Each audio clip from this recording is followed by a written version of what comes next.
문화저널 20일 독자 여러분, 주간 브리핑 시청자 여러분, 안녕하십니까? 아나운서 배소윤입니다. 4월 둘째 주 주간 브리핑을 시작하겠습니다.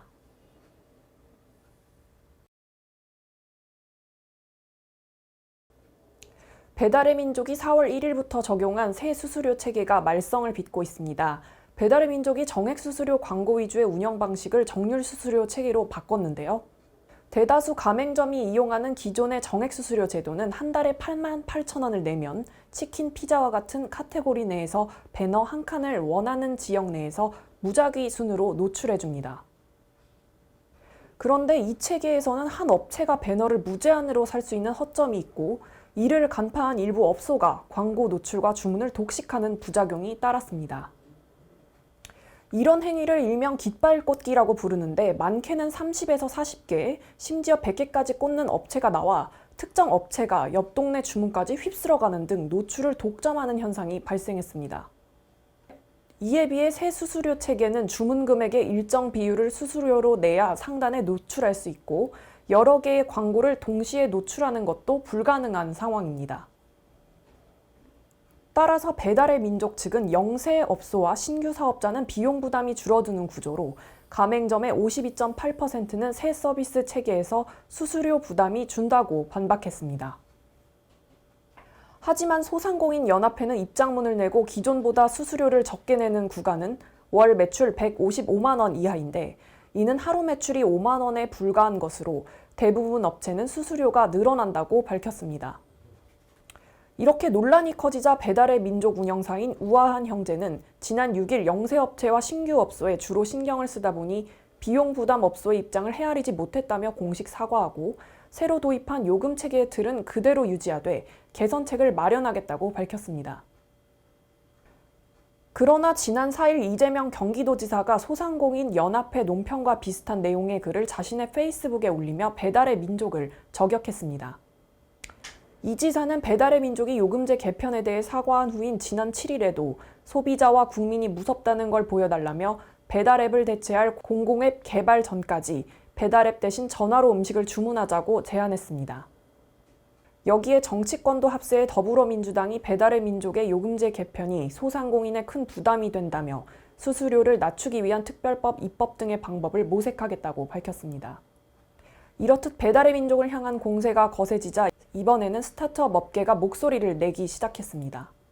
플랫폼 노동 대안 마련을 위한 사회적 대화 포럼의 간사인 정민아 코리아 스타트업 포럼 정책실장은 지금 배달의 민족을 비판하는 시각으로 보면 우버와 에어비앤비도 다 독점 플랫폼이고 수수료도 높은데 해외에서는 우리와 같은 논란이 없다며 이는 스타트업 죽이기라고 목소리를 높였습니다. 정 실장은 또 앱이 지속해서 업데이트돼야 하고 많은 사람을 끌어모으려면 결국 돈이 필요한데 공공앱은 이걸 해내기 어려울 뿐더러 예산 낭비가 될 우려도 크다면서 차라리 배달의 민족의 대항마가 될 수 있는 스타트업을 발굴해 키우는 방안이 업계를 위축시키지 않으면서도 독과점 논란에 대안을 찾는 방법일 수 있다고 말했습니다.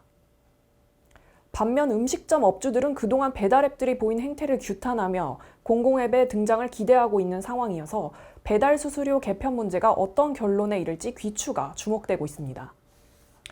이렇게 배달의 민족 수수료 개편이 독과점 논란으로 번지면서 요기요와의 M&A, 즉 기업 결합 심사에도 영향을 미치게 됐다는 소식입니다. 수수료 개편에 반발해온 자영업자와 정치권에서 배달앱 시장의 독과점이 가격 인상으로 이어졌다고 주장하면서 제기된 문제인데요. 배민과 요기요의 M&A 운명을 틀어진 공정거래위원회는 지난 7일 새 수수료 체계의 영향을 분석해 기업 결합 심사에 반영하겠다고 밝혔습니다. 일정 규모를 넘는 기업이 인수합병을 할 때는 공정위 심사의 문턱을 넘어야만 합니다. 두 회사의 결합으로 특정 시장을 독과점하게 되면 경쟁이 줄어 가격 인상 등으로 이어질 수 있기 때문인데요. 따라서 공정위는 해당 기업의 사업 영역을 확장하고 합병 전후의 점유율을 따져 결합을 허용해 줄지 판단을 하게 됩니다. 시장 조사업체 닐슨 코리안 클릭에 따르면 2018년 말 기준 배민의 시장 점유율은 55.7%, 요기요는 33.5%로 둘을 합치면 89.2%인데 요기요 운영사인 딜리버리 히어로가 3위인 배달통까지 운영하고 있어서 사실상 결합 후에는 배달 시장 전체를 지배하는 셈이라 공정위가 어떤 결정을 내릴지 궁금증이 커지고 있습니다. 다음은 4.15 총선 소식입니다. 10일, 11일 양일간 전국 3,508개 사전투표소에서 진행된 4.15 총선 사전투표를 시작으로 제21대 총선, 국민의 선택은 이제 결승점을 향해 가고 있습니다. 남은 기간 동안 여야 각 당은 총력전을 펼칠 것으로 전망됩니다. 2016년 20대 총선 때 사전투표율은 12.2%로 낮은 편이었지만 이번에는 코로나19 사태로 사람이 몰리는 선거를 피해 사전투표를 하는 사람이 늘어날 것으로 전망됐는데요. 사전투표 첫날인 10일 오후 2시 기준 투표율은 7.19%로 역대 최고를 기록하고 있습니다. 중앙선관위가 한국갤럽조사연구소에 의뢰해 지난달 23, 24일 실시한 조사에서 투표 의향이 있는 응답자의 26.7%가 사전투표를 하겠다고 밝힌 바 있습니다. 문재인 대통령은 10일 사전투표에 참여해 국민들의 투표를 독려했습니다. 문 대통령은 이날 오전 김정숙 여사와 함께 서울 종로구 삼청동 주민센터에 설치된 사전투표소를 찾아 소중한 한 표를 행사했다고 청와대가 밝혔습니다. 정세균 국무총리와 각 당 대표를 비롯한 원내대표 등 지도부 인사들도 이날 사전투표를 마쳤습니다. 최근 다른 국가들에서 코로나19 사태가 심각해지고 국내 코로나19의 확진자의 대다수가 해외 유입에 의한 것으로 확인되면서 우리 정부가 한국을 막는 국가들의 입국을 우리도 막는다는 해외 유입 일부 제한 조치에 나섰습니다. 정세균 국무총리는 지난 8일 정부 세종청사에서 열린 코로나19 대응 중앙재난안전대책본부 회의에서 우리 국민의 입국을 금지하고 있는 나라에 대해 사증 면제와 무사증 입국을 잠정 정지한다고 밝혔습니다. 무사증 입국 제도는 제주도에서 유일하게 시행하고 있던 제도로 비자 없이도 입국이 가능합니다. 사증 면제 제도는 국가 간 이동을 위해서는 원칙적으로 사증, 즉 입국 허가가 필요한데 국가 간 협정 혹은 상호 조치에 따라 사증 없이도 국가 간 이동이 가능토록 하는 제도입니다. 따라서 두 제도의 잠정 정지로 해외에서 비자 없이 국내로 입국하거나 입국 허가 없이 입국할 방법은 사실상 막히게 된 것입니다. 다만 정부는 개방성의 근간은 유지하고자 해외 유입 자체를 틀어막는 대신 상호주의 원칙에 따라 우리 국민의 입국을 금지하고 있는 나라를 대상으로 제한을 강화하기로 했는데요. 외교부에 따르면 한국인에 대해 사실상의 입국 금지 조치를 한 곳은 148개국에 달하고 있습니다. 정부는 이번 제재 대상에 들지 않는 국가라 할지라도 한국에 들어오면 14일간 비용 자부담으로 격리 조치를 시키고 있는 만큼 외국인 유입이 크게 줄어들 것이라고 분석했습니다. 최근 코로나19 확진 판정을 받은 일부 해외 입국자가 자가격리 지침을 어기는 사례가 속출함에 따라 서울시가 강도 높은 자가격리 방침을 꺼내들었습니다. 현재 서울시는 자가격리 대상자의 거주지에 불시에 방문해 자가격리 의무를 준수하고 있는지 확인하고 전화나 안전보호 애플리케이션 모니터링을 통해 지속적으로 자가격리자들을 감시, 관리하고 있습니다. 지금까지는 자가격리자가 무단 이탈했다가 적발되면 지자체와 관리당국이 설득을 통해 강제 귀가하도록 조치를 취해왔습니다. 하지만 서울 구로구에서 자가격리를 준수하지 않았다가 경찰에 고발 조치를 당하는 이들이 나오고 강남구에 거주하는 A씨가 자가격리 조치를 어기고 외출했다가 추가 확진자가 나오는 등 지역구 곳곳에서 자가격리 의무를 지키지 않는 사례가 속출하고 있는 것으로 알려졌습니다. 따라서 서울시는 자가격리자가 정당한 사유 없이 무단 이탈한 사실이 적발되면 바로 고발 조치를 취하고 생활지원비 지급을 중단하며 무단 이탈로 인해 확진자 추가 발생 시 과실치상을 적용해 형사 고발 조치한다고 밝혔습니다. 뿐만 아니라 영업장 방역 비용이나 폐쇄로 인한 영업 손실 등과 관련해 손해배상까지 청구할 예정이라고 밝혔습니다.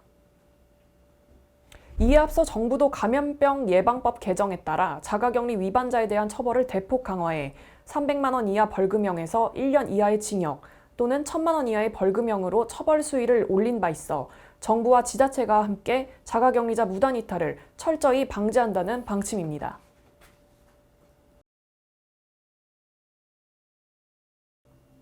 유은혜 사회부총리 겸 교육부 장관이 9일 오전 경기도 수원시 고색고등학교에서 열린 3학년 온라인 개학식에 참석했습니다. 유 부총리는 코로나19 위기 상황에서 휴업 기간을 더 연장할 수 없었고 학생들의 학습 공백을 줄이기 위해 온라인 개학을 선택했다면서 오늘 대한민국은 70여 년 교육 역사상 처음으로 온라인 개학 방식으로 2020학년도 새 학기를 시작했다면서 아무도 가보지 않은 길이고 새로운 도전이라고 말했습니다. 유 부총리는 또 온라인 개학은 교육이 미래로 나가는 계기가 될 것이며 처음 가는 길인 만큼 시행착오가 있을 수 있지만 이런 과정과 경험 역시 우리의 자산과 경험이 될 것이라고 강조하고 온라인 개학 과정에서 발생하는 문제점이나 불편함, 어려움은 교육부도 신속하게 대응할 것이라고 설명했습니다. 이날 열린 온라인 개학식은 국민의례, 교장 인사말, 교육부 장관 축사, 반별 담임 교사 소개 등의 순서로 진행됐고 3학년 학생 220여 명이 학교 구글 계정에 접속해 개학식에 참여했습니다. 유 부총리는 학생들과 화상으로 질의응답을 하기도 했는데 한 학생의 화면 영상이 1분가량 연결되지 않아 대화가 잠시 중단되기도 했습니다. 유 부총리는 온라인 수업 접속 문제에 대해서도 앞으로 가장 걱정되는 부분이라며 연결이 끊기거나 갑자기 용량이 초과해 접속자가 많아지다 보면 프로그램을 사용할 수 없는 상황이 생길 수 있어 관계기관과 협의해 불안전성을 최소화하고 용량도 넓혔다고 말했습니다. 온라인 개학은 이날 고3과 중3을 시작으로 16일에는 중학교와 고등학교 1, 2학년, 초등 4, 5, 6학년, 그리고 20일에는 초등 1, 2, 3학년 순으로 진행됩니다. 정규 수업을 원격 수업으로 대체하는 것은 사상 처음으로 고3과 중3의 경우 코로나19로 인해 새학기 개학이 기존 3월 2일에서 무려 39일이나 늦춰졌습니다. 우리 학생들의 온라인 수업이 잘 진행되길 바라봅니다.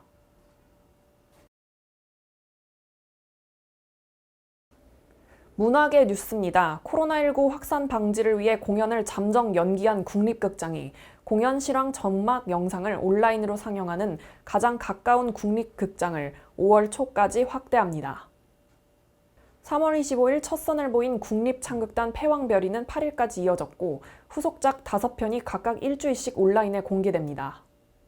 지난 3일 공개된 국립무용단 묵향을 비롯해 국립창극단 심청가, 국립국악관현악단 격 한국의 멋, 국립무용단 향연, 국립국악관현악단 양방원과 인투 더 라이트 등이 5월 8일까지 차례로 상영됩니다.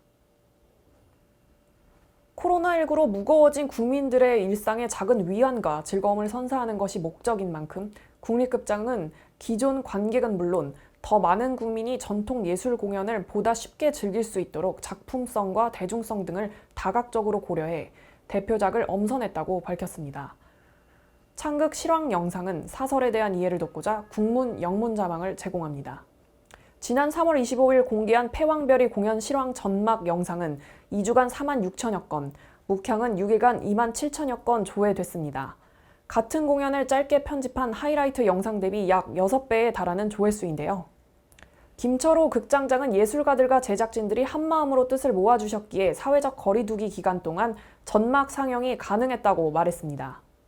코로나19로 모두들 힘들어하고 있는데요. 이 상황이 언제 끝날지 정확히 알 수 없지만 사회적 거리두기 실천에 모두 적극 동참하면서 이 난국을 잘 타개해 나갔으면 합니다.